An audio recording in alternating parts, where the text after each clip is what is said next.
अस्सलामुअलैकुम अजीज़ तलबा व तालिबात। आज के वीडियो में हम पेपर सॉल्व करेंगे जो हालिया में मार्च 2023 में हुआ है मराठी अंतर भारतीय उर्दू मीडियम के लिए, जो अभी हालिया में एसएससी बोर्ड की तरफ से लिया गया है। ठीक है, ये आपके सामने पेपर है मार्च 2023 का, जो आपको बताया जा रहा है। फ्रंट पेज पर कुछ हिदायतें दी गई है, आप इसको गौर से पढ़ लें। ये अगर आप हिदायतें पढ़ ले तो कंफ्यूजन आपका दूर हो जाता है, बार बार पूछने की जरूरत नहीं होती है। जो अक्सर बच्चे पूछते हैं कि आकृतियां जो बनाना है वो पेंसिल से बनाना है कि पेन से बनाना है, तो बच्चों हमेशा पेन से बनाना है। यहाँ पर साफ साफ आपको लिखा हुआ है हिदायत में।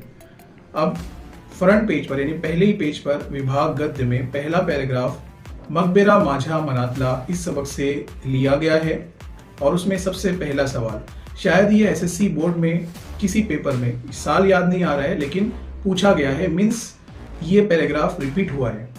और इसमें सबसे पहला सवाल है, लेखकाच्या पाठीवर मायेचा हात फिरवणारे, मुसन्निफ के पीठ पर ममता का हाथ फिराने वाले कौन थे? तो इसका जवाब हमें यहां पर मिलेगा, मकबराचे मीनार, ये उसका जवाब है और यहां पर है। उसके बाद इसी पैराग्राफ में दूसरा सवाल, चौकटी पूर्ण करा यानी चौकोन मुकम्मल कीजिए, और उसमें पहला सवाल है, लेखकाच्या नेत्रांवर शीतलतेचा शिडकावा करणारा, मुसन्निफ के आंखों पर ठंडक को छिड़कने वाला कौन था? तो इसका जवाब आपको यहां पर मिलेगा, मकबरा। उसके बाद सवाल नंबर 2 में जिमनी सवाल 2, उखारण या काव्याचे कवि, उखारण इसके कवि कौन थे? तो उसका जवाब आपको लास्ट लाइन में पेज नंबर 1 पर यहां पर आपको मिलेगा, चोभा। ठीक है प्यारे बच्चों, उसके बाद सवाल है स्वमत, 3 नंबर के लिए पूछा गया है, और सवाल है, मकबरा आणि लेखक यांच्यातील मैत्रीचे नाते तुमच्या शब्दात लिहा। मकबरा और मुसन्निफ, इनके दोस्ती का रिश्ता अपने अल्फाजों में लिखो। बहुत सारे स्वमत के सवाल ऐसे भी होते हैं जिनका आधे से ज्यादा या तकरीबन पूरा जवाब जो है वो ऑलरेडी पैसेज में ही होता है। बस अपनी स्किल से, अपने हुनर से उसको पहचानना है और पैराग्राफ में से उसको कॉपी करना है, थोड़ा आगे पीछे करके, जैसे मैंने यहाँ पर किया हूँ। लेकिन स्वमत लिखते वक्त आप कोशिश कीजिए कि इस तरह से आप शुरुआत करें, जैसे मैंने यहाँ पर किया है, लेखक आणि मकबरा यांच्यातील मैत्रीचे नाते खालीलप्रमाणे आहे। मैंने पहली लाइन क्या लिखा, लेखक और मुसन्निफ और मकबरा, इनके दरमियान में दोस्ती का रिश्ता मंदरजा झैल है। एक लाइन आपको मिल जाती है, तरीका अच्छा होता है। और आगे शुरू किया हूं, लेखक आणि मकबरा यांचे नाते खूप जवळीक आहे, लेखकाने मकबराचे कितीतरी रूपे पाहिली आहेत, तसेच मकबरानेही लेखकाच्या जीवनाचे कितीतरी उन्हाळे आणि हिवाळे बघितले आहे। ये जो लाइनें मैं पढ़ रहा हूं ये पैराग्राफ में ही मौजूद है, सिर्फ मैंने इसको सिस्टमेटिक एक के बाद एक लगाया और आनी, तसेज, अशा प्रकारे ऐसे जुमले जोड़कर मैंने जवाब को मुकम्मल किया। मकबरांच्या नेत्रावर शीतलतेचा शिडकावा केला आहे, एकांताच्या क्षणात मकबरा लेखकाच्या मनसोक्त आनंदाला प्रतिसाद देत आहे, असे त्यांचे मैत्रीचे नाते आहे। अब बच्चों इस स्वमत है, 3 नंबर के लिए पूछा जाता है, आपको इसको छोड़ना नहीं है। मैं फिर रिपीट कर रहा हूं कि कुछ सवालात ऐसे होते हैं जिनका जवाब पैराग्राफ में होता है, बस आपको अपने हुनर से, अकलमंदी से काम लेकर थोड़ा आगे पीछे कर आनी, तसेज, अशा प्रकारे ऐसे छोटे छोटे वर्ड लफ्ज जोड़कर जवाब को मुकम्मल करना है। इंशाल्लाह इसमें पूरे के पूरे नंबर मिलते हैं। इसी पेपर में दूसरे पैराग्राफ को पूछा गया है, जो मॉरिशस साखर दरियाचे साखर बेट जिस सबक का नाम है, उसमें से ये पैराग्राफ पूछा हुआ है। उसमें पहला सवाल है, नावे लिहा यानी नाम लिखो, और उसमें पहला सवाल है जिमनी सवाल, मॉरिशस की राजधानी, मॉरिशस की राजधानी क्या है? तो उसका जवाब शुरुआत में ही है, पोर्ट लुई। उसके बाद दूसरा जिमनी सवाल पूछा गया है, भारतीय लोग जा घाटावर उतरले तो घाट, भारत के लोग जो घाट पर उतरे थे वो घाट का नाम क्या था? यहाँ पर भी कुली घाट आएगा। ये 2 जवाब सवालात है, 2 नंबर के लिए पूछे गए थे और पहली दूसरी लाइन में ही आपको ये मिल गए हैं। इसी पैराग्राफ के ताल्लुक से 2 नंबर के लिए आकृति पूछी हुई है, जो आपके सामने आपको नजर आ रही है। मॉरिशसच्या ध्वजातील रंग, मॉरिशस के झंडे में रंग, यहाँ पर 4 बॉक्स हमें दिए गए हैं और उसका जवाब आपको पैराग्राफ में यहाँ मिलेगा, हम बॉक्स में लिखेंगे, पहले बॉक्स में लाल, दूसरे बॉक्स में नीला, तीसरे बॉक्स में पिवड़ा और लास्ट में हिरवा। 2 नंबर के लिए आकृति पूछी हुई है और बहुत आसान थी। ये मार्च 2023 का पेपर हम सॉल्व कर रहे हैं। अब 100 मत तो एक ही आता है, 2 पैराग्राफ में आपको 100 मत एक ही पूछा जाता है, ये बात याद रखें।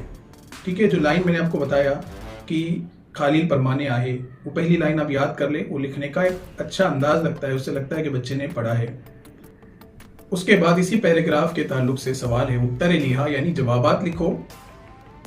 ज़िमनी सवाल है संस्कृति का मेल्टिंग पॉट, तहजीब का मेल्टिंग पॉट कौन बन गया था? तो उसका जवाब आपको पैराग्राफ में यहां मिलेगा और हम उसके सामने लिखेंगे मॉरिशस। अच्छा, जवाब लिखते वक्त आपको ये सब लिखने की जरूरत नहीं है, संस्कृति का मेल्टिंग पॉट, फिर उसके आगे खाली जगह आप बनाएंगे, उसके ऊपर मॉरिशस लिखेंगे, जरूरत नहीं है। बस डायरेक्ट आप सवाल नंबर डालिए और सवाल नंबर डालने के बाद डायरेक्ट लिखिए मॉरिशस। उसके बाद दूसरा ज़िमनी सवाल पूछा गया है मॉरिशस का स्वतंत्र दिन, मॉरिशस का स्वतंत्र दिन यानी आज़ादी, यौम आज़ादी कौन सा था? तो उसका जवाब पैराग्राफ में यहाँ पर है। प्यारे बच्चों, मैं आपको डायरेक्ट बता सकता था, लेकिन आपको यही काम करना है एग्जाम में, साल भर इसकी प्रैक्टिस करना है कि कौन सा सवाल कहाँ पर है। इसलिए आप रीडिंग को और वर्ड्स मीनिंग को साल भर स्टडी कीजिए। जिस बच्चे की रीडिंग और जिस बच्चे के पास वर्ड्स मीनिंग का जखीरा ज़्यादा होगा, वो बच्चा उतना करेक्ट जवाब लिखेगा और उतने फास्ट सवालात के जवाब ढूंढ कर बताएगा। तो आप वर्ड्स मीनिंग और रीडिंग दोनों पर मेहनत कीजिए। तो मॉरिशस का स्वतंत्र दिन 12 मार्च 1968 ये है जो उसके सामने लिखेंगे। अब पेपर में 2 पैराग्राफ पूछे जाते हैं सबक के और 2 नज़में पूछी जाती है। हमने 2 पैराग्राफ तो सबक के समझ लिया है, उसको सॉल्व किया है। अब पद्य विभाग यहाँ से शुरू होता है, विभाग नंबर 2। ठीक है, यानी नज़मों का हिस्सा शुरू हो रहा है और यहाँ पर पहली नज़म हमें जे का रंजले गांजले जो अभंग है, जो बहुत इंपॉर्टेंट है।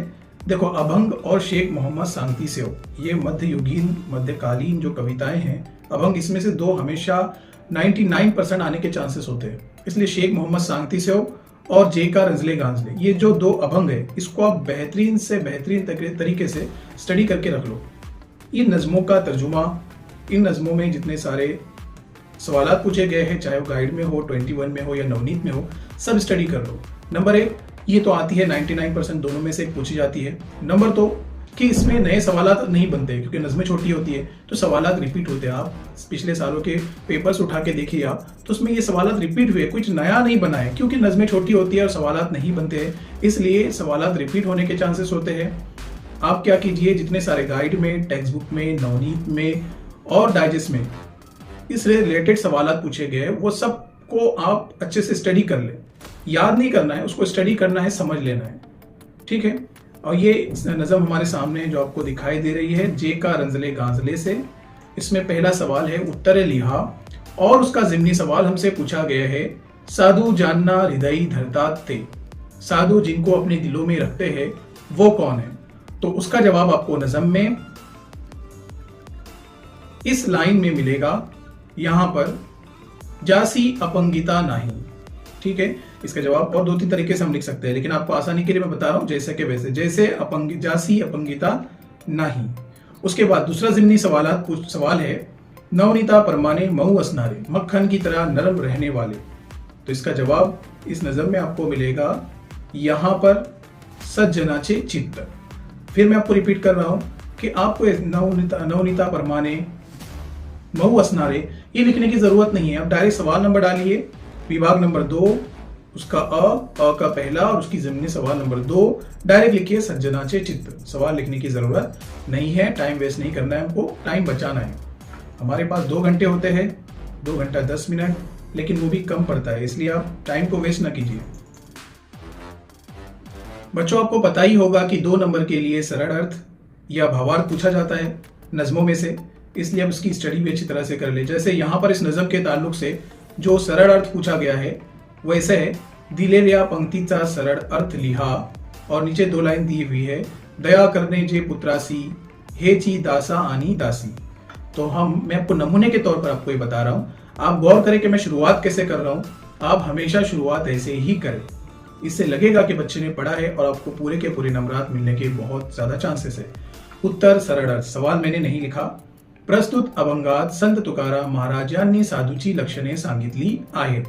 ये इस नज़म में किसी भी शेर की तशरीह करने के लिए, सरल अर्थ करने के लिए आ जाए तो ये कॉमन सेंटेंस रहेगा कि संत तुकाराम महाराज ने इस कविता के अंदर, अभंग के अंदर, अभंग यानी कविता ही है, नज़म की एक किस्म है, कंफ्यूज नहीं होना है। इस अभंग के अंदर साधु की पहचानने की निशानियां बताई है। ये जुमला आप अच्छी तरह से याद कर लें। फिर मैं ये दो पंक्तियों का सरळ अर्थ अपने अल्फाजों में लिखूंगा। या पंक्तीमध्ये कवी सांगित आहे की आपल्या मुलांवर जसे प्रेम करतात त्याचप्रमाणे प्रेम जे कोणी दास व दासीवर करतो व आपले अपत्य दास दासी यात प्रेमाच्या बाबतीत फरक करीत नाही, सर्वांना समान प्रेम भाव देतो। तुकाराम महाराज म्हणतात, अशा प्रेमळ सज्जनांची माहिती किती सांगू, असे साधू प्रत्यक्ष परमेश्वरच असतात। ये मराठी में ट्रांसलेशन हुआ है। इससे आसान भी हम करते हैं। मैंने यहाँ पर मुसन्निफ का नाम जिक्र किया है। अगर आपको मुसन्निफ का नाम नहीं आता है तो वहां पर कवि कवि इस बात का आप जिक्र कीजिए। कवि ने म्हटले आहे, कवि ने सांगितले आहे, जैसे मैंने यहाँ पर कहा संत तुकाराम महाराज यांनी सांगितले आहे, वगैरह वगैरह। प्यारे बच्चों, पद्य विभाग में से दूसरी नज़म हमें सायंकाळची शोभा, इस नज़म में से नज़म पूछी गई है और उसमें पहला सवाल है चौकटी पूर्ण करा यानी चौकोर मुकम्मल कीजिए। और उसमें ज़िम्नी सवाल है नंबर 1, झाडांनी डोकीस घातले, दरख्तों ने अपने सरों पर पहना है। तो उसका जवाब आपको नज़म में यहां पर मिलेगा, ये वाला। आपको बॉक्स बनाना है और बॉक्स में ये लिखना है। ज़िम्नी सवाल नंबर 2, सोन्याचा घोड़ा, सोने का गोला कौन था? तो उसका जवाब आपको नज़म में यहां पर मिलेगा। आप इसका आंसर अपने आंसर शीट में लिख लिया। प्यारे बच्चों, ये इसकी जो पीडीएफ है उसकी लिंक आपको मैं डिस्क्रिप्शन में दे रहा हूँ। ये सालाना पेपर के अलावा भी एसएससी बोर्ड के बहुत सारे पेपर मैंने अपने ब्लॉग पर अपलोड कर चुका हूँ जो आपको प्रैक्टिस के लिए बहुत काम आएंगे। इंशाल्लाह डिस्क्रिप्शन में उसकी लिंक मिल जाएगी। आप वहाँ पर जाके पेपर को देखिए और अंदाज़ा लगाइए कि कैसे पेपर पूछे जाते हैं। बच्चों, इस नज़म में भी ये सवाल फिर से आया है। सरल अर्थ लिया यानी भावार्थ लिया और इसका मतलब होता है खुलासा लिखिए, शॉर्ट में उसकी तशरीह लिखिए। यहाँ पर जुमले हैं 2, शेर है 1, झाडांनी किती मुकुट घातले डोकीस सोनेरी, कुरणावर शेतात पसरला गुलाल चौफेरी। ठीक है, अब इसका मैं सरल अर्थ आपको करके बता रहा हूँ। आप देखिए कि शुरुआत में कैसे कर रहा हूँ। उत्तर, सदर सायंकाळची शोभा या कवितेमधून घेतलेली आहे, ज्यामध्ये कवीने विपुल लेखन केले आहे। ये पहली लाइन की मैंने शुरुआत किया।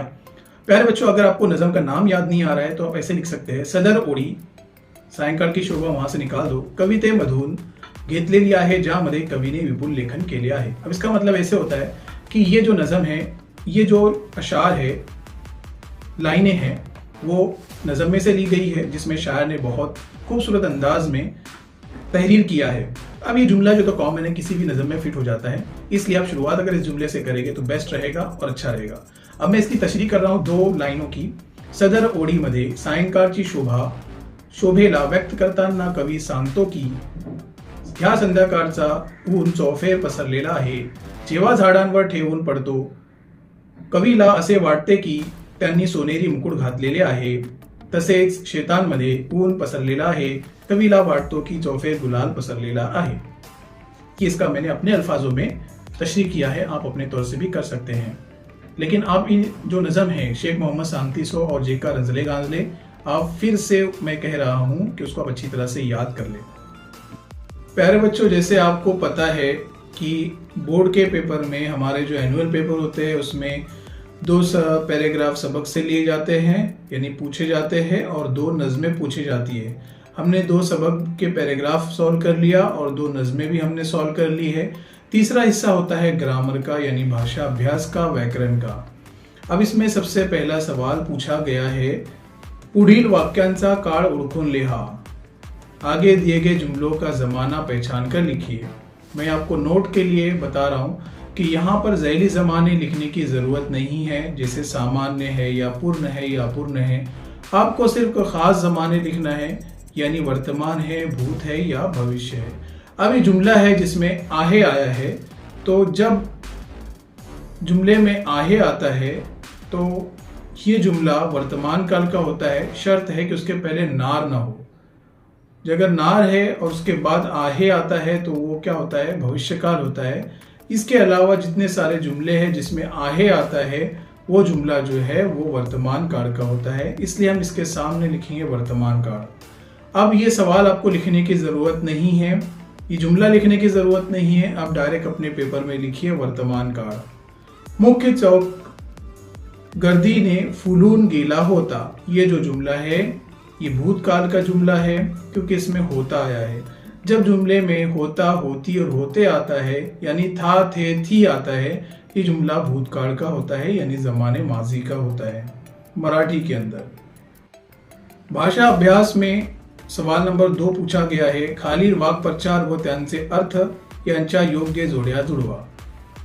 बंदरजा झैल में मुहावरे दिए हुए हैं और उनका मतलब भी दिया हुआ है, आपको मुनासिब मतलब के साथ उनकी जोड़ियाँ लगाना है। अब जोड़ियाँ लगाते वक्त आप एरो के निशान न लगाए बल्कि उसके सामने उसका जवाब लिखिए, ठीक है। मराठी में और हिंदी में कितने सारे ग्रामर आते हैं उसकी पूरी लिस्ट का एक वीडियो हमने इस पर अपलोड किया था, वहाँ से देख सकते हैं। आप उसकी लिस्ट बनाइए, अपने नोटबुक में लिखिए और साल भर उसको रिवाइज करते रहिए कि ये ग्रामर हमको पढ़ना है। जब आप लिस्ट बनाओगे तो आपको पता चलेगा कि इतना सारा ग्रामर मराठी में आता है और इतना सारा ग्रामर जो है तो हिंदी में पूछा जाता है। तो आप उसकी लिस्ट बना ले ताकि आपके नज़र के सामने रहे। उसके बाद अब यहाँ पर हमें जोड़ियाँ लगाना है। पहला इसमें गारानी सांगने यानी कंप्लेंट करना, अपनी बातें सुनाना, तो इसकी जोड़ी लगेगी तकरार करने, इससे लगेंगी। अब इसके सामने हम लिखेंगे तकरार करने। नंबर 2 है टक लाउन बगने, एक जैसा देखना, तो उसका जवाब नंबर 3 से लगेगा एक सारखे बगने, यानी हम उसके सामने लिखेंगे। उसके बाद प्रश्न आ शब्द संपत्ती से, उसमें सबसे पहला सवाल है खालील शब्दातील अक्षरांपासून 2 अर्थपूर्ण शब्द तैयार करा। ये सवाल बहुत आसान आता है, इसकी प्रैक्टिस कर ले और ध्यान में रखें। और आता ही आता है, 100% आता है, बस हो सकता है वर्ड दूसरा हो। जैसे यहाँ पर राजवाड़ा दिया हुआ है तो राजवाड़े के हम 2 टुकड़े करेंगे, 2 अर्थपूर्ण शब्द बनाना है, जैसे राज और वाड़ा, ये 2 बामानी लफ्ज बन गए हैं। आपको टुकड़े करके अलग अलग बस लिख देना है। उसके बाद है अचूक शब्द ओळखा, सही लफ्ज चुनकर लिखो। अचूक यानी सही और चूक यानी गलत। तो अचूक को हम क्या करेंगे, इन 4 वर्डों में से जो एक वर्ड सही रहेगा उसको हम क्या करेंगे, उठाएंगे और अपने आंसर शीट में लिख देंगे। चारों वर्ड लिखने की जरूरत नहीं है। अब यहाँ पर दिया हुआ है आश्चर्य। आश्चर्य जो है इसमें से सही लफ्ज जिस पर मैं अंडरलाइन आपको कर रहा हूं ये वाला सही है।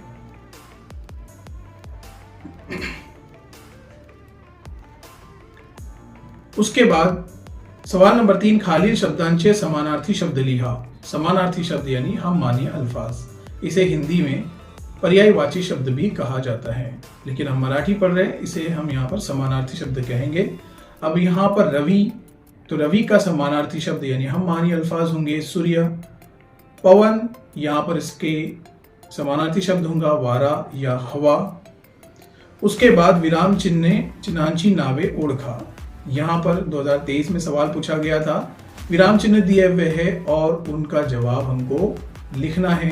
पहला निशान है अल्प विराम का और दूसरा निशान है पूर्ण विराम का। तो हम अपनी आंसर शीट में सवाल नंबर डालेंगे और डायरेक्टली जवाब लिखेंगे, निशानात बनाने की जरूरत नहीं है। प्यारे बच्चों, विभाग नंबर 4 उपयोजित लेखन। विभाग अलग अलग बटे हुए हैं, 4 विभाग होते हैं। पहला गद्य विभाग, दूसरा पद्य विभाग, तीसरा भाषा अभ्यास और चौथा उपयोजित लेखन। यहाँ पर हमें निबंध पत्र वगैरह दिए जाते हैं। अब यहाँ पर उपयोजित लेखन में सबसे पहला सवाल पत्र लेखन का है। मैं आपको पढ़ के बता रहा हूँ, आप पहचानिए। अब पत्र पढ़ने के बाद मैं पढ़ के बता रहा हूँ, आप अपने मन से पहला सवाल हमेशा ये पूछना कि ये सवाल जो है औपचारिक है या अनौपचारिक है। पहला क्वेश्चन आपको अपने मन से पूछना है सवाल पढ़ने के बाद कि ये सवाल औपचारिक है क्या अनौपचारिक है। फिर डिसाइड करने के बाद दूसरा सवाल अपने मन से पूछना है कि किसको लिखना है, उसका एड्रेस आपको तलाश करना है। फिर तीसरा सवाल अपने मन से पूछना है कि कौन लिख रहा है। 3 सवाल के जवाब तलाश कर लीजिए। और चौथा सवाल अपने मन से पूछना है कि क्यों लिखा जा रहा है। ये 4 सवालों के जवाब आपको पत्र में लिखना है। अब मैंने यहाँ पर फॉर्मेट बनाया हूँ। ये ऐसा फॉर्मेट है जो किसी भी तरह के सवालात में फिट हो जाता है, लेकिन शर्त है कि वो सवाल औपचारिक हो। ये औपचारिक पत्र का फॉर्मेट है, जिसकी लिंक जहां से भी आप डाउनलोड कर सकते हैं, उसकी लिंक मैं डिस्क्रिप्शन में दे रहा हूं। वहां से ये पत्र का फॉर्मेट आप याद कर सकते हैं। जैसे मिसाल के तौर पर यहाँ पर औपचारिक पत्र, ईमेल पत्र मराठी दे रहा हूँ। सबसे पहले नंबर 1 पर दिनांक, नंबर डालने की ज़रूरत नहीं है क्योंकि मैंने बच्चों को याद करने के लिए यहाँ पर नंबर डाला हूँ। कदम नंबर 1, कदम नंबर 2, कदम नंबर 3, कदम नंबर 4, इस तरह से। अब यहाँ पर कदम नंबर 1 है दिनांक, तो यहाँ पर ऑलरेडी है जो उस दिन की तारीख है, आज की भी आप डाल सकते हैं, 1 मार्च 2019 प्रति। मैं एक बार एडवांस में आपको एडिशनल बता रहा हूँ कि पत्र में आप ग्रामेटिकल मिस्टेक ना करें। जैसे पत्र में विलांटी, मात्रा, कॉमा, इन्वर्टेड कॉमा जहां जहां दिया हुआ है अब वहां पर वैसे ही लिखें। ग्रामेटिकल मिस्टेक करेंगे आपको मार्क्स कम मिलेंगे। ये फॉर्मेट में अगर आपने लिखा है तो इंशाल्लाह आपको पूरा के पूरे मार्क्स मिलेंगे, शर्त है कि आपने ग्रामेटिकल मिस्टेक नहीं करेंगे।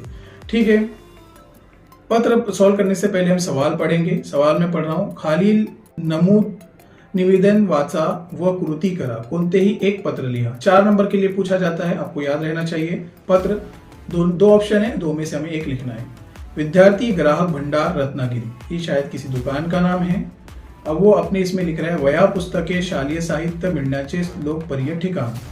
किताबें, बुक्स वगैरह मिलने का और स्कूल के सामान मिलने का एकमात्र जो है ये जगह है। विद्यार्थ्यांसाठी 10% सवलत, बच्चों के लिए 10% की सहूलत है। सोमवारी बंद, यानी मंडे को बंद रहेगी। और फिर उसका वक्त दिया हुआ है 10 से 5। यहाँ पर संपर्क ईमेल आईडी दिया हुआ है। ठीक है, अब यहाँ पर अक्षय अक्षदा काड़े, विद्यार्थी प्रतिनिधि, ज्ञान गंगा विद्यालय रत्नागिरी या नातेने।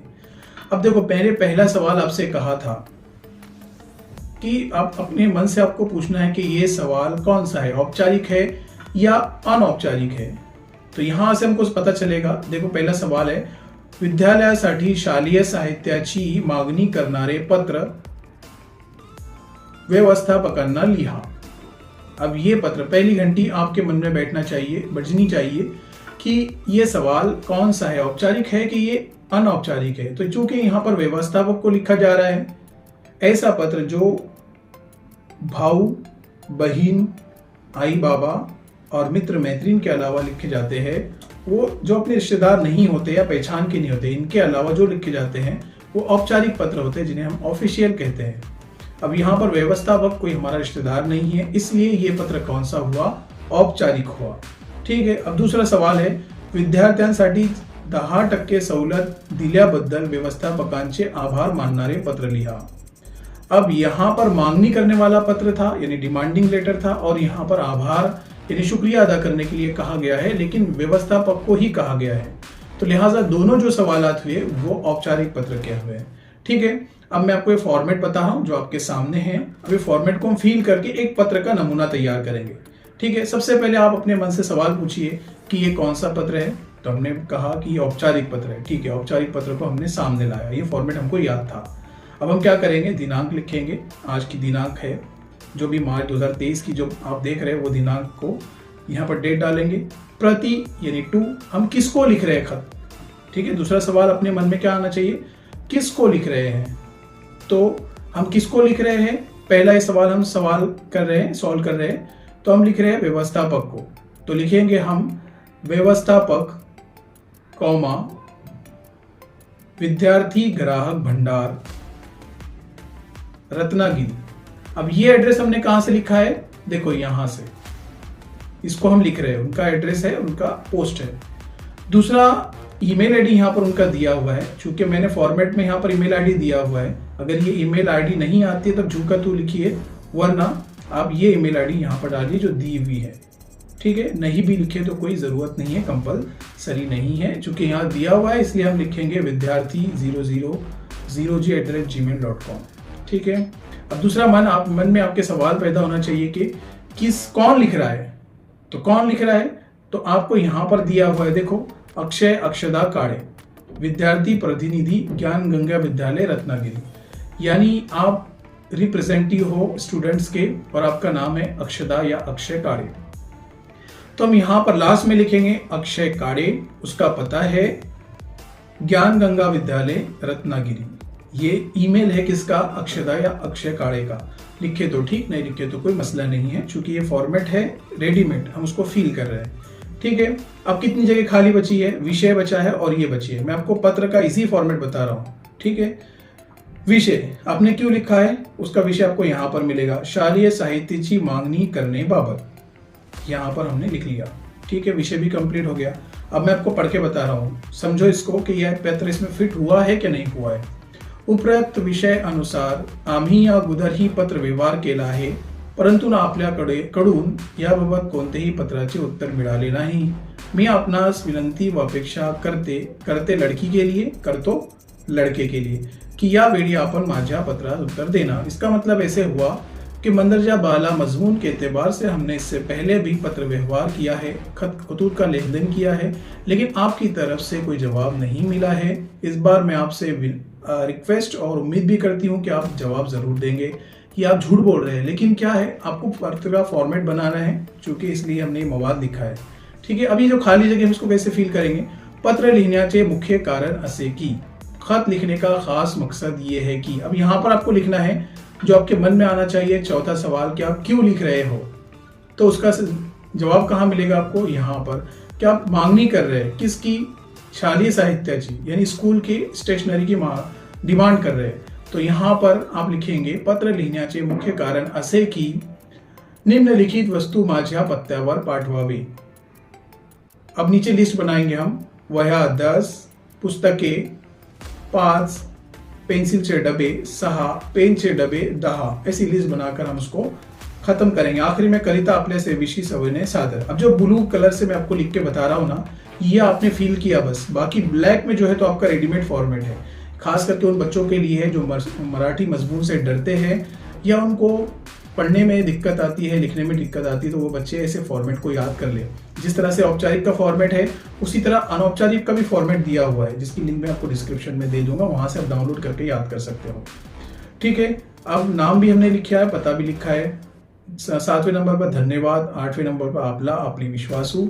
इस तरह से यहाँ पर हमने लेटर कंप्लीट किया। 4 नंबर के लिए आता है, लेटर पर आप प्रैक्टिस जरूर कीजिए, उसको छोड़ना नहीं है। अगर हम छोड़ने की बात करें तो ऐसे एक नंबर के लिए तकरीबन 24 व्याकरण पूछे जाते हैं, तो हम 24 नंबर के लिए पूरा पेपर नहीं छोड़ सकते हैं, इसलिए आप हर चीज को प्रैक्टिस करके देखिए। प्यारे बच्चों, उसके बाद सवाल है, खालीलपैकी कोणतीही एक कृति सोडवा। नीचे दी गई कोई भी एक अमल आपको मुकम्मल करना है। 4 नंबर के लिए पूछा गया है और 4 नंबर में सबसे पहले हमें गद्य आकलन पूछा हुआ है। अब सवाल ऐसे है, पुढील उतारा वाचून प्रत्येकी एका वाक्यात उत्तरे येईल असे 4 प्रश्न तैयार करा। मंदरजा झैल पैराग्राफ को आपको पढ़ना है और 4 सवालात तैयार करना है। जवाबात लिखने की जरूरत नहीं है। गद्य आकलन क्या होता है, मैं एक मतलब आपको रिपीट करके बताता हूँ। गद्य आकलन 4 नंबर के लिए पूछा जाता है। इसमें 4 सवालात बनाने होते हैं, जवाबात लिखना नहीं होता है। सवालात ऐसे हो जिनका जवाब चेकर को एक जुमले में उस पैराग्राफ में मिल जाए। दूसरी शर्त है, सवालिया निशान आखिर में लगाना जरूरी है। 6 सवालात बना ले, अगर उसमें से एक आधा सवाल गलत हो जाए तो आप क्या कर सके, उसमें एडजस्ट हो जाए। तो चलो हम 4 सवालात यहां पर बनाते हैं। पहला जुमला है, आळशी माणूस हा सतत आरामाची अपेक्षा करीत असतो। प्यारे बच्चों, आपको रोक कर एक चीज बता रहा हूं मैं, क्या आपको 10वीं में क्या, क्यों, कब, कैसे, कहां, किधर, किसके बाद, किससे, ऐसे लफ्जों को मराठी में क्या बोलते हैं, कोण, कधी, कशाला, कशासाठी, कशानंतर, केव्हा, ऐसे सवालिया लफ्ज को आप याद कर ले, क्योंकि वो गद्य आकलन में बहुत जरूरी होते हैं। जैसे आपको अगर क्या है का मतलब मालूम नहीं तो आप सवाल नहीं बना सकते हो। आप कहाँ जा रहे हो, कहाँ, ये मराठी में आपको इसका मतलब समझ में आना चाहिए, तब आप उसका सवाल बनेगा। ठीक है, उसकी लिंक में आपको डिस्क्रिप्शन में मैं दे देता हूँ, वहां से आप प्रश्नार्थक शब्द वो याद कर सकते हो। कोण, कधी, कशाला, कशासाठी, इंग्लिश के साथ मैंने वहां पर दिया हूं, वहां से आप याद कर ले जरूर, और गद्य आकलन में कंपलसरी होता है। ठीक है, अब यहाँ पर पहला जुमला है, आळशी माणूस हा सतत आरामाची अपेक्षा करीत असतो। अब मुझे सवाल बनाना है। पहले इसका मतलब समझो कि सुस्त इंसान जो है वो हमेशा आराम की उम्मीद करता है। अब मुझे सवाल बनाना है, कौन उम्मीद करता है, तो कौन के लिए मुझे मराठी में याद समझना चाहिए, भाई कौन के लिए मराठी में कौन सा वर्ड है। तो हम सवाल कैसे बनाएंगे, कोणता माणूस हा सतत आरामाची अपेक्षा करीत असतो। तो मैंने इस्तेमाल किया कोणता और वहां से आरशी निकल गया, जुमला जैसा कि वैसा, और आखिर में सवालिया निशान। एक जुमला हमने बनाया। उसके बाद दूसरा जुमला है, तर खरा काम करनारा मानुस आराम हराम है असे मानतो। तो जो सच्चा काम करने वाला आदमी होता है वो कहता है आराम हराम है ऐसा मानता है। अब मुझे ऐसे बनाना है, कौन मानता है। ठीक है, तो मैं सवाल बनाऊंगा, कौन आराम हराम है असे मानतो, सवालिया निशान। 2 सवालात हमने बना लिए। तीसरा सवाल, रात्रीची 5-6 तास झोप ही विश्रांतीसाठी पुरेशी असते। रात की 5-6 घंटे की नींद आराम के लिए काफी होती है। अब मैंने ये जो जुमला है इससे मुझे सवाल बनाना है कि कितने घंटे की नींद आराम के लिए काफी होती है। तो मैं सवाल बनूंगा, रात्रीची किती तास झोप ही विश्रांतीसाठी पुरेशा असते। तो मैं आपको फिर रिपीट कर रहा हूँ, किती, कोण, कधी, कशासाठी, केव्हा। ये जो सवालिया लफ्ज है, कौन, कब, कहाँ, कैसे, आपको मराठी में याद होना चाहिए। इतर वेळी त्याने सतत काम करीत राहावे, उगाच बसून राहिल्याने अंगात आळस वाढतो। ये वाला जुमला, उगाच बसून राहिल्याने अंगात आळस वाढतो। तो मैं सवाल बनाऊंगा। अब इसका मतलब ये है कि खामोश बैठे रहने से जिस्म में सुस्ती आती है। तो मैं बताऊंगा कि बैठे रहने से क्या होता है। तो सवाल बनेगा, उगाच बसून राहिल्याने काय वाढतो। सिर्फ मैंने क्या किया, अंगात आळस निकाल दिया, वहां पर काय डाल दिया, यानी क्या डाल दिया। तो सवाल क्या बना कि बैठे रहने से जिस्म में क्या होता है। ठीक है, हमने 4 सवाल बना लिया और अब से मैं उम्मीद करता हूं कि आप 6 बनाएंगे, ताकि अगर 1-2 गलत आ जाए तो उसमें एडजस्ट हो जाए। गद्य आकलन में ऑप्शन में है, क्योंकि हमें एक कृति सॉल्व करना था। अगर गद्य आकलन सॉल्व करें तो हमको जाहिरात लेखन सॉल्व नहीं करना पड़ेगा, लेकिन हम जाहिरात लेखन सॉल्व करेंगे। खालील विषयांवर दिलेले मुद्दे लक्षात घेऊन आकर्षक जाहिरात तैयार करा। जाहिरात यानी एडवर्टाइजमेंट। ठीक है, अब यहां पर एडवर्टाइजमेंट है यश संगणक वर्ग। ये एक कंप्यूटर क्लास का नाम है, उसका नाम है यश। ठीक है, तो हमको क्या करना है, एडवर्टाइजमेंट बनाना है। किस पॉइंट पर, नंबर 1, प्रवेशाची सहुलत। आपको एडमिशन में क्या क्या सहूलत मिलेंगी, वैशिष्ट्य, उसकी खूबियां क्या है, और उसका पता और उसका समय। तो हम क्या करेंगे, सबसे पहले बोल्ड में लिखेंगे यश संगणक वर्ग। ठीक है, इसका फॉन्ट एक ही पेन है हमारे पास ब्लू, लेकिन उसमें से हमको थोड़ा फॉन्ट बड़ा, कोई तिरछा, कोई आड़ा, कोई क्रॉस में देखकर एडवर्टाइजमेंट को खूबसूरत बनाना है। तो हमने बोल्ड में लिखा और फिर उसको एक बॉक्स में हमने उसको डाल दिया। फिर हमको बताना है कि इसकी खूबियां क्या है, क्यों हम यहां पर एडमिशन लेते। तो नंबर 1, प्रॅक्टिकलची मुभा, कमीत कमी फीस, बैठण्याची चांगली सवलत, काही विद्यार्थ्यांसाठी मोफत प्रवेश, दर्जाचे शिक्षण। ये उसकी खूबियां है उस क्लास की। ठीक है, अब हम लिखेंगे प्रवेशाची सवलत। ठीक है, तो लिखेंगे हम 90% मार्क मिळवणाऱ्या विद्यार्थ्यांना मोफत प्रवेश। ये एक हमने एडिशनल उसकी सहूलत को लिखा है। अब लिखेंगे हम उसका समय, आपको कब से कब तक क्लास में मिलना है। तो वेळ सकाळी 9 ते संध्याकाळी 10 पर्यंत, कालावधी 1 मार्च ते 30 मार्च पर्यंत। इसी टाइम में आपको एडमिशन करना है। फिर लास्ट में पत्ता, पत्ते में क्या लिखेंगे हम, यहां पर लिखेंगे यश संगणक वर्ग, मोरलैंड रोड, लकी होटल के पास, मुंबई। ठीक है, ये इसका पता हो गया। और फिर हम लिखेंगे संपर्क, मोबाइल नंबर लिखेंगे, कुछ भी मोबाइल नंबर हम डाल देंगे और फिर ईमेल आईडी लिख देंगे। ठीक है, ये हो गया हमारी खूबसूरत जाहिरात लेखन। इस पर आपको 4 नंबर दिए जाते हैं, बहुत आसान होता है प्यारे बच्चों। उसके बाद 4 नंबर के लिए पूछा गया है कथा लेखन, यानी कहानी लेखन।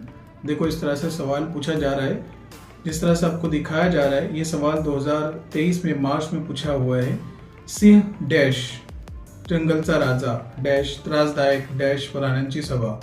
जैसे उर्दू में पूछा जाता है वैसे मराठी में भी पूछा जाता है, बीच में डैश होता है। अब कहानी में आपको कहानी पहले समझ लेना पड़ती है, फिर उसको एक उन्वान देना पड़ता है और मराठी में अपने अल्फाजों में उसको बयान करना होता है। ठीक है, ये कहानी का वीडियो हम अलग से बनाएंगे ताकि वीडियो लंबा ना हो, इसलिए हम अलग से इसको बनाकर आपको डिस्क्रिप्शन में उसका वीडियो लिंक दे देंगे। उसके बाद बातमी लेखन, ये सवाल जैसा कि वैसा रिपीट हुआ है। इसका वीडियो हमारे चैनल पर अवेलेबल है, वो वहाँ से देख सकते हैं कि खबर नवीसी और बातमी लेखन किस तरह से बनाया जाता है। प्यारे बच्चों, ये 4 नंबर के लिए सवाल पूछा जाता है, जिसमें 2 ऑप्शन होते हैं, 2 मजमून होते हैं, दोनों में से आपको एक करना होता है। 4 नंबर के लिए होता है। अब इसमें पहला ऑप्शन है माजा आवड़ता सन, यानी मेरा पसंदीदा त्यौहार, यानी वर्णनात्मक निबंध है। और इसमें पहला ऑप्शन है सनाचे नाव, यानी उसका नाम क्या है जो आपको पसंद है। आवडण्याची कारणे, वो आपको क्यों पसंद है। फिर महत्व, उसकी अहमियत क्या है। और फिर वैशिष्ट्य, उसकी सिफत क्या है। ठीक है, अब इसको हम सॉल्व करेंगे। अब ये आपको जो बताया जा रहा है ये है बोर्ड का पेपर।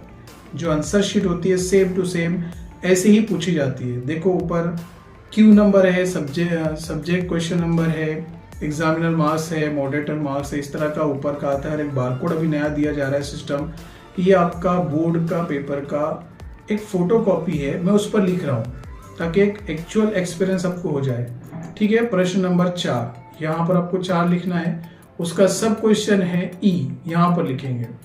अब सबसे पहले जो होता है वो मजमून का उन्वान होता है, इस पर आपको आधा नंबर है, लिखना ना भूलें।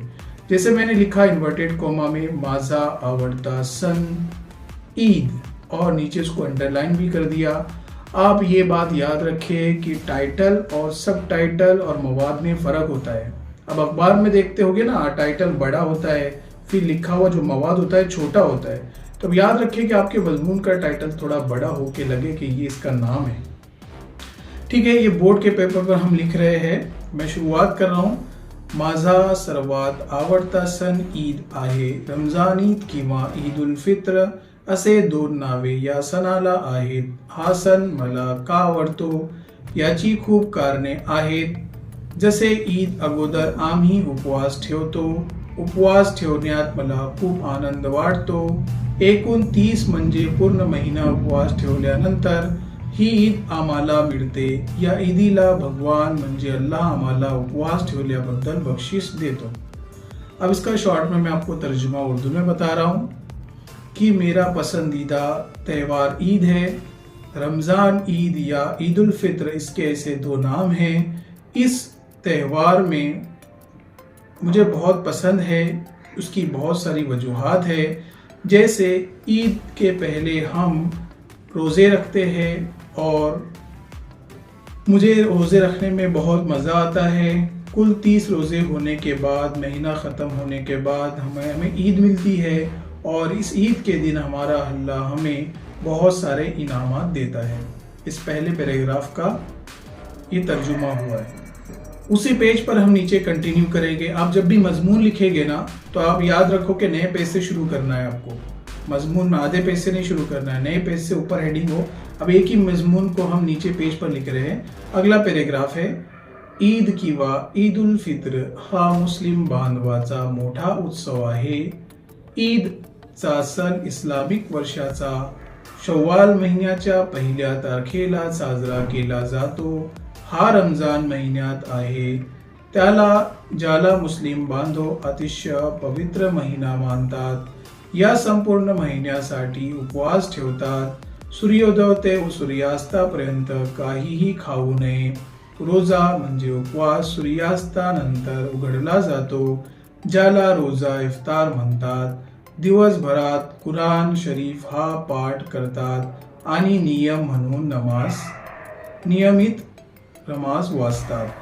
ठीक है, अब इसका मतलब ऐसे हुआ, ईद या ईद उल फित्र ये मुस्लिम दोस्तों का, भाइयों का बड़ा त्यौहार है। सन और उत्सव के मानी होते त्यौहार, और ईद ये त्यौहार इस्लामिक साल के शव्वाल महीने के 1 तारीख को मनाया जाता है।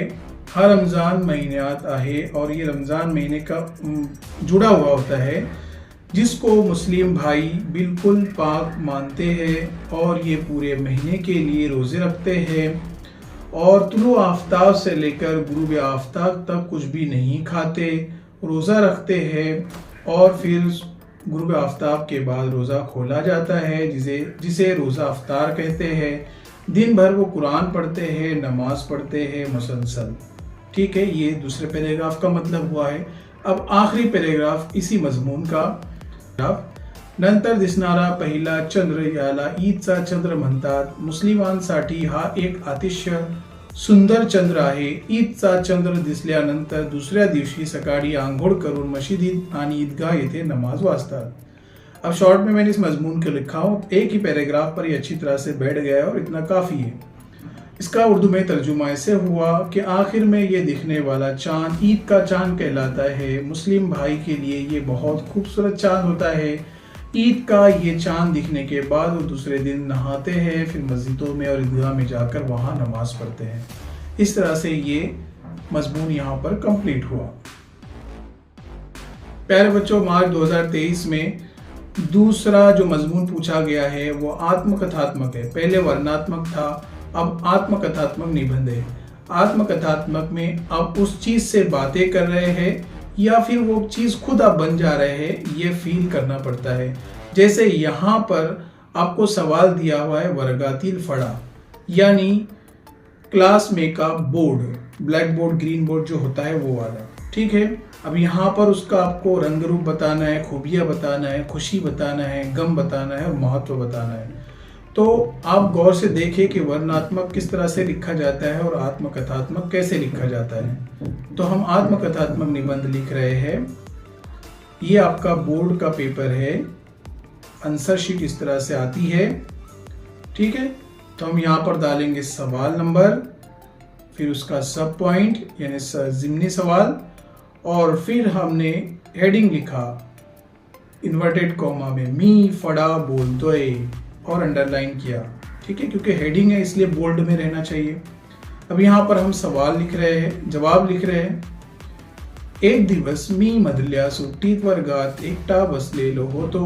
वर्गातला फडा माझ्याशी बोलू लागला. तुला माहित आहे मी कोण बोलतोय? माझे अनेक रंग आहेत. मी हिरवा असतो, मी काळा असतो, मी पांढरा असतो, मी चौकट आकाराचा असतो. शाळेत ऑफिसमध्ये नेहमी आढळतो. इकडे बघ, तुला माहित आहे मी कोण आहे? मी आहे फडा. सध्या माझा रंग काळा आहे आणि आकाराने थोड़ा मोटा है. ये पहला हमने पैराग्राफ लिखा है. इसमें क्या कवर हुआ है? उसका रंग रूप और वैशिष्ट्य. यहाँ पर रंग रूप और वैशिष्ट्य 2 पॉइंट हमने कवर किया है. इसका मतलब ऐसे होता है, एक दिन में दरमियान की छुट्टी में क्लास में अकेला बैठा हुआ था. क्लास में का बोर्ड मुझसे बोलने लगा. तुझे मालूम है मैं कौन बोल रहा हूँ? मेरे बहुत सारे रंग हैं. मैं हरा रहता हूँ, मैं काला रहता हूँ, मैं सफ़ेद रहता हूँ, मैं चौकुट आकार का भी यानी जिसामत का होता हूँ, और स्कूल में और ऑफिस में मैं अक्सर दिखाई देता हूँ. इधर देख, तुझे मालूम है मैं कौन हूँ? मैं हूँ बोर्ड, और अभी मेरा रंग जो है वो काला रंग है और थोड़े जिसामत से मैं बड़ा हूँ. पहला पैराग्राफ हुआ. दूसरा पैराग्राफ की तरफ हम बढ़ रहे हैं.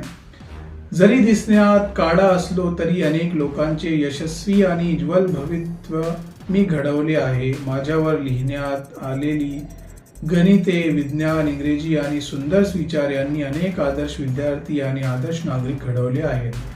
अब यहाँ पर वैशिष्ट्य वो बता रहा है और आगे कि अगर दिखने में मैं काला जरूर हूँ, लेकिन बहुत सारे लोग मेरी वजह से कामयाब हुए हैं और उनका फ्यूचर मेरी ही वजह से रोशन हुआ है. मैंने ही उनको रोशन बनाया है.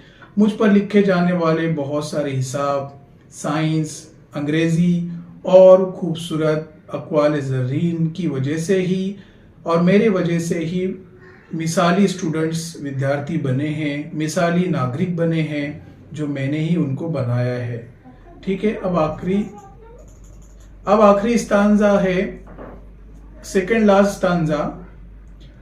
जेव्हा जेव्हा मुले माझ्यावर लिहितात, माझे उपयोग करतात आणि यशस्वी होतात, मला खूप आनंद वाटतो. जे शिक्षक विद्यार्थी मला जपतात, मला नीट ठेवतात, ते तर माझे आवडते असतात आणि मी त्यांच्यासाठी खूप प्रार्थना करतो. मुले मोठ्यापणी जेव्हा ते यशस्वी होतात आणि माझी आठवण काढतात, मला खूप आनंद होतो. इसका उर्दू में ट्रांसलेशन ऐसे होगा शॉर्ट में कि जब जब बच्चे मुझ पर लिखते हैं, मेरा इस्तेमाल करते हैं और जब वो कामयाब हो जाते हैं, मुझे बहुत खुशी होती है. जो टीचर्स, जो बच्चे मेरी हिफाजत करते हैं, मुझे साफ़ सुथरा रखते हैं, वो तो मुझे मेरे पसंदीदा होते हैं और मैं उनके लिए बहुत दुआएं करता हूँ। जो बच्चे बड़े होकर कामयाब हो जाते हैं और मेरी याद करते हैं, मैं उनसे बहुत खुश होता हूँ। अब आखिरी स्तांजा में खंत यानी अफसोस को बयान कर रहा है। पण मला काही खंत आहे ते तुला मी सांगतो, लेकिन मुझे कुछ अफसोस है, मैं कहता हूँ। आज मनुष्याने लावलेले नवनवीन शोध जसे मोबाईल फोन, लॅपटॉप, कम्प्युटर आणि स्मार्ट डिस्प्लेमुळे माझा वापर आधीपेक्षा खूप कमी झाला आहे। आता बऱ्याच शाळांमध्ये मला बरखास्त करण्यात आले आहे। माझ्याऐवजी टच स्क्रीन डिस्प्लेचा वापर केला जात आहे। ये आखिरी स्तांजा था, जिसका उर्दू में ट्रांसलेशन ऐसे होगा, लेकिन मुझे कुछ अफसोस है, मैं तुझे बताता हूँ। आज इंसान ने बहुत सारे नए नए तजुर्बे किए हैं, जैसे मोबाइल फ़ोन हो गया, लैपटॉप और कंप्यूटर है, स्मार्ट डिस्प्ले है, जिसकी वजह से मेरा इस्तेमाल पहले से बहुत कम हो गया है। अब मैं बहुत सारे स्कूलों में से मुझे निकाल दिया गया है। अब मेरी जगह टच स्क्रीन का इस्तेमाल किया जा रहा है, इसका मुझे बहुत अफसोस है। यहाँ पर एक बोर्ड के पेपर पर हमने लिखा है, एक पेज पर हमने काफ़ी कुछ लिख दिया है और इतना 4 नंबर के लिए काफ़ी है। याद रखिए कि किस तरह से हमने मजमून लिखा है। प्यारे बच्चों, मार्च 2023 का ये पूरा पेपर हमने सॉल्व करके देखा है और नवनीत 2023 में जितने सारे मराठी के क्वेश्चंस पेपर दिए जा रहे हैं उसका भी हम वीडियो बना रहे हैं। उसके तमाम वीडियो आपको प्लेलिस्ट में नवनीत के फोल्डर में मिल जाएंगे। ठीक है, इंशाल्लाह मुझे उम्मीद है आपको ये वीडियो मददगार साबित होगा। यदि अभी तक आपने हमारे school to you YouTube channel को सब्सक्राइब नहीं किया तो सब्सक्राइब कर लें, बेल आइकन को क्लिक कर लें ताकि आपका नए वीडियो की अपडेट मिल सके और वीडियो को लाइक करना ना भूलें।